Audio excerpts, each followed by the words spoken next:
आता है। एक आदमी था विल्हेम रेक। इस सदी में जिन लोगों के पास अंतर्दृष्टि रही उनमें से एक आदमी, उसको 2 साल सजा भोगनी पड़ी और आखिर में अमेरिकी सरकार ने उसे पागलखाना, उसको पागल करार दे के कानून ने उसको पागलखाने भेज दिया। उस पर मुकदमा चला एक बहुत अजीब बात पर, जिस पर अब उसके मर जाने के बाद वैज्ञानिक कह रहे हैं कि शायद वो ठीक था। उसने एक अद्भुत बॉक्स, एक पेटी बनाई थी जिसको वो आर्गन बॉक्स कहता था। वो कहता था इसके भीतर कोई व्यक्ति लेट जाए और काम वासना का विचार करता रहे तो उसकी काम वासना की शक्ति इस डब्बे में संग्रहित हो जाती।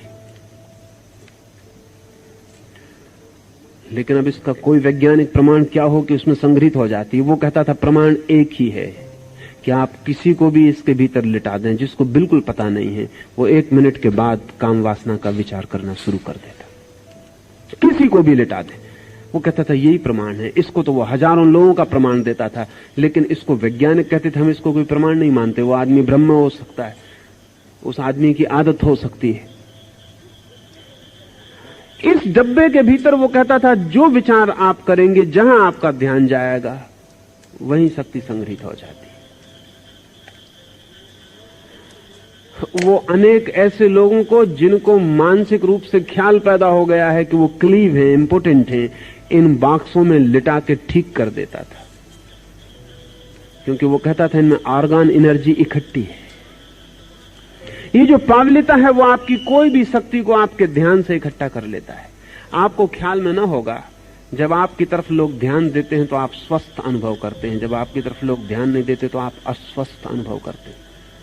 इसलिए एक बड़ी अद्भुत घटना घटती है कि जब आप चाहते हैं कि लोग ध्यान दें, आप बीमार पड़ जाते हैं। बच्चे तो इस ट्रिक को बहुत जल्दी समझ जाते हैं।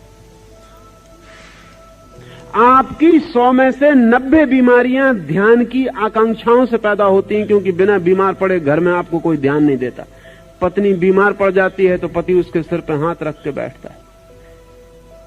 बीमार नहीं पड़ती तो उसकी तरफ देखता भी नहीं। पत्नी इस रहस्य को जानबूझ के नहीं, अचेतन में समझ जाती है कि जब उसे ध्यान चाहिए तब उसे बीमार होना पड़ेगा। इसलिए कोई स्त्री उतनी बीमार नहीं होती जितनी दिखाई पड़ती, या जितना वो दिखावा करती। या जब उसका पति कमरे में होता तो जितना वो कूलती, कराहती और आवाजें करती, वो आवाजें उतनी नहीं है जितना कि पति कमरे में नहीं होता तब वो करती, तब नहीं भी करती। इस पर थोड़ा ध्यान देने जैसा है। कारण क्या होगा? बच्चे बहुत जल्दी सीख जाते कि जब वो बीमार होते हैं तो सारे घर की अटेंशन उनके ऊपर हो जाती। एक दफा ये बात समझ में आ गई कि अटेंशन आकर्षित करने के लिए बीमार होना रसपूर्ण है, जिंदगी भर के लिए बीमारी आधार बना लेती। मनोवैज्ञानिक सलाह देते हैं, लेकिन बुद्धिमानी की सलाह बड़ी उल्टी मालूम पड़ती है।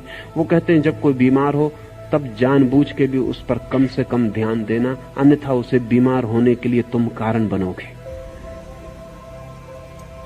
जब कोई बीमार हो तब तो ध्यान देना ही मत, सेवा कर देना लेकिन ध्यान मत देना। बड़े तटस्थ भाव से बीमारी को कोई रस देना खतरनाक है। तो जिंदगी में वो आदमी कम बीमार पड़ेगा, ज्यादा स्वस्थ रहेगा। उसके लिए ध्यान और बीमारी जुड़ेंगी नहीं, लेकिन ध्यान से शक्ति मिलती है। इसलिए तो इतना सारी दुनिया में ध्यान पाने की कोशिश चलती है। एक नेता को क्या रस आता होगा? जूते खाए, गालियां खाए, उपद्रव सहे, रस क्या आता होगा? लेकिन जब वो भीड़ में खड़ा होता है तो सब आंखें उसकी तरफ फिर जाती। पावलिता कहता है कि वो सबकी शक्ति से भोजन पाता है। कोई आश्चर्य नहीं कि नेहरू कुछ दिन और जिंदा रह जाते अगर चीन का हमला ना होता। अचानक भोजन कम हो गए, ध्यान बिखर गए। कोई राजनीतिक नेता पद पर रहते हुए मुश्किल से मरता है, इसलिए कोई राजनीतिक नेता पद नहीं छोड़ना चाहता, नहीं तो मरना और पद छोड़ना करीब आ जाता। मुश्किल से मरता है कोई राजनीतिक नेता पद पर, मरना ही पड़े आखिर में, बात अलग है। अपनी पूरी कोशिश भी वो ये करता है कि जीते जी पद न छूट जाए, क्योंकि पद छूटते ही उम्र कम हो जाती, लोग रिटायर होकर जल्दी मर जाते। अब जो आदमी पुलिस का ऑफिसर था वो आदमी रिटायर हो गया, उसकी 10 साल कम से कम उम्र कम हो जाती है। अभी इस पर तो बहुत काम चलता है और बहुत देर ना लगेगी कि लोग रिटायर होने से इनकार